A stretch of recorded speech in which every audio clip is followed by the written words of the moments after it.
বক্তব্য শেষ করছি। আমার তৌফিক ইল্লা বিল্লাহ। আসসালামু আলাইকুম ওয়া রাহমাতুল্লাহ।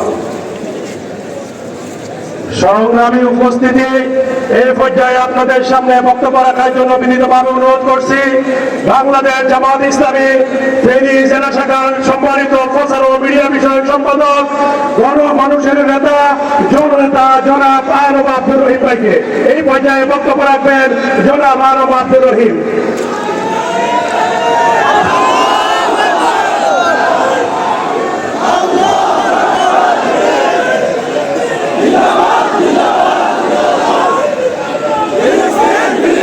বিসমিল্লাহির রহমানির রহিম। ফিলিস্তিন সলিডারিটি মুভমেন্ট ফেনী কর্তৃক আয়োজিত আজকের এই মার্চ ফর গাজা কর্মসূচিতে এই বিশাল গণজমায়েতের সংগ্রামী সভাপতি মঞ্চ ভূমিষ্ঠ বিভিন্ন রাজনৈতিক ও সামাজিক সংগঠনের নেতৃবৃন্দ, জাতির জাগ্রত বিবেক সাংবাদিক বন্ধুগণ, সমবেত ফেনীর তৌহিদি জনতা, আসসালামু আলাইকুম ওয়া রাহমাতুল্লাহি ওয়া বারাকাতুহু। সংগ্রামী তৌহিদি জনতা, আপনারা জানেন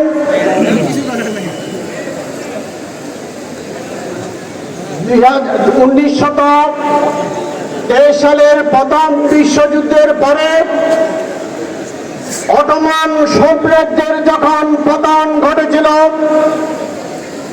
তখন ইংরেজদের চক্রান্তে ইউরোপ থেকে বিভিন্ন ইহুদিদেরকে শরণার্থী হিসেবে ফিলিস্তিনে তারা পাঠিয়েছিল।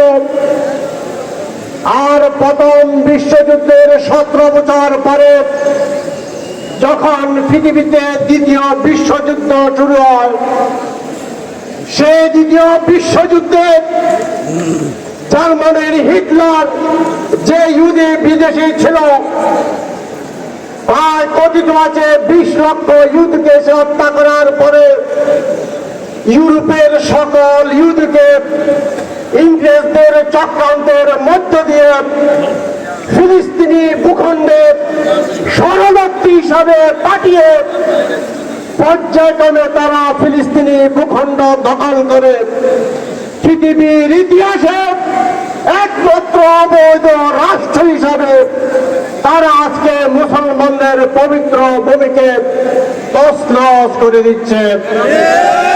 আপনারা দেখেছেন পৃথিবীর ইতিহাসে নৃশংসতম বর্বরতম যে গণহত্যা তারা চালিয়ে যাচ্ছে, বোম্বিংয়ের ফলে মানুষের ছিন্ন ভিন্ন দেওয়া, আকাশে বাতাস উঠছে।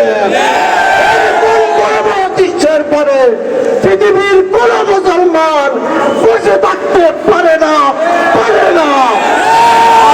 বিশাল সমাবেশ থেকে আমরা ঘোষণা করতে চাই যে জাতিসংঘ মুসলমানদের জীবন রক্ষা করতে পারে না, আমরা সে জাতিসংঘ চাই না। শুধু দেখে দেখে তামাশা করছে, ফিলিস্তিনের মুসলমানদের জীবন মান রক্ষা কোন ভূমিকা পালন করছে না, আমরা সে রাজিও চাই না। আজকে বিশ্বের প্রতিটি প্রান্ত থেকে স্বাধীন ফিলিস্তিনের জন্য যে আওয়াজ উঠেছে, এই আওয়াজকে আমরা জাতিসংঘ পর্যন্ত পৌঁছে দিয়ে অনতি বিলম্বে ফিলিস্তিনি রাষ্ট্রকে স্বাধীন করতে হবে। আর অবৈধ ইসরায়েলকে আমেরিকা অথবা ইউরোপের কোন দেশে নির্বাচনে পাঠিয়ে তাদের নৃশংসতা তারা দেখার জন্য আমি আহ্বান জানাচ্ছি। পরিশেষে আমরা মনে প্রাণে ইসরায়েলকে ঘৃণা করব। আল্লাহ রাব্বুল আলামিন কোরআন শরীফে মুসলমানদের সরাসরি শত্রু হিসেবে ইহুদি জাতির নাম উল্লেখ করেছেন। আমরা কোন মুসলমান এখন থেকে কোন ইসরায়েলি পণ্য গ্রহণ করব না। এবং ফিলিস্তিনি ভাইদের জন্য আমরা সবসময় দোয়া করব এবং সহযোগিতা করব। আমরা ফিলিস্তিনের নৃশংসতার প্রতিবাদে আমাদের প্রতিবাদ অব্যাহত থাকবে ইনশাআল্লাহ। সবাইকে ধন্যবাদ জানিয়ে আমার বক্তব্য এখানে শেষ করছি। আসসালামু আলাইকুম। গেইটে যে সকল স্বেচ্ছাসেবকরা অবসরে নিয়োগ পায় দৃষ্টি আকর্ষণ করছি, গেইটে যে সকল স্বেচ্ছাসেবকরা দায়িত্ব পালন করছেন, গেট খোলা থাকবে, মিছিলকারীরা যাতে নির্বিঘ্নে প্রবেশ করতে পারে। গেটে কোনো দাঁড়ানো যাবে না। গেটের সামনে অন্তত 50 ফিট এই জায়গাটুকু ক্লিয়ার থাকবে। মাঠের পূর্ব পাশে স্কুল এবং নুরানি ভবনের সামনে এখনো জায়গা খালি আছে। মিছিলকারীদেরকে আপনারা দিক নির্দেশনা দিন। মাঠের পূর্ব পাশে এখনো খালি জায়গা আছে এবং সেখানে যাতে কেউ না দাঁড়ায়।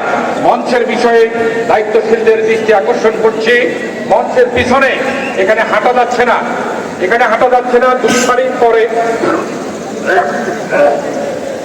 আপনারা যারা বলছেন আপনাদেরকে পরে বসার জন্য আপনাদেরকে অনুরোধ করছি। এখানে হাঁটা যাচ্ছে না, আপনাদেরকে একটু বিনয়ের সাথে অনুরোধ করছি, একটু আপনারা পূর্ব দিকে গিয়ে আপনারা এখানে হাঁটা চলার ব্যবস্থা করে দিন। সংগ্রামী উপস্থিতি, এই পর্যায়ে আপনাদের সামনে সংক্ষিপ্ত আলোচনা নিয়ে আসছেন ফেনী আলিয়া কামিল মাদ্রাসার ভারপ্রাপ্ত প্রিন্সিপাল জনাব কাজী ইকবাল হোসেন।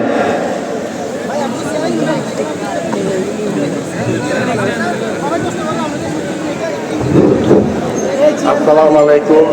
উপস্থিত দূর দূরান্ত থেকে আগত আপনারা, আমি জানি অনেক কষ্ট করে এই রোদের মধ্যে আসছেন, আর সেই সাথে আমাদের এই মঞ্চের মধ্যে বিশিষ্ট ব্যক্তিবর্গ, সম্মানিত অতিথি, সবাইয়ের প্রতি আমি আলিয়া মাদ্রাসার পক্ষ থেকে কৃতজ্ঞতা জানাচ্ছি। আপনারা জানেন এবং বুঝেন আজকে আমরা কতটুকু বিপর্যয়কর অবস্থা আছি সারা পৃথিবীতে মুসলমানরা। আর আমি আপনাদের চেয়ে কম বুঝি, এতটুকুই বুঝি আমাদের মুসলমানদের মধ্যে ঐক্য না থাকার কারণে আজকে অন্য ধর্মের লোকেরা সব ধরনের অন্যায়গুলা করে যাচ্ছে।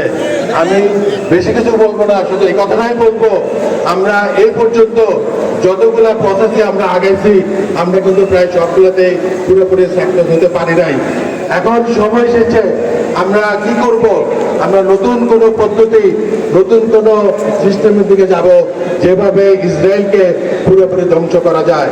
আমি আমার বক্তব্য আর বেশিক্ষণ দীর্ঘায়িত করবো না, সবাই দোয়া করবেন, আমরা যেন সবাই একসাথে এগিয়ে যেতে পারি। আসসালামু আলাইকুম।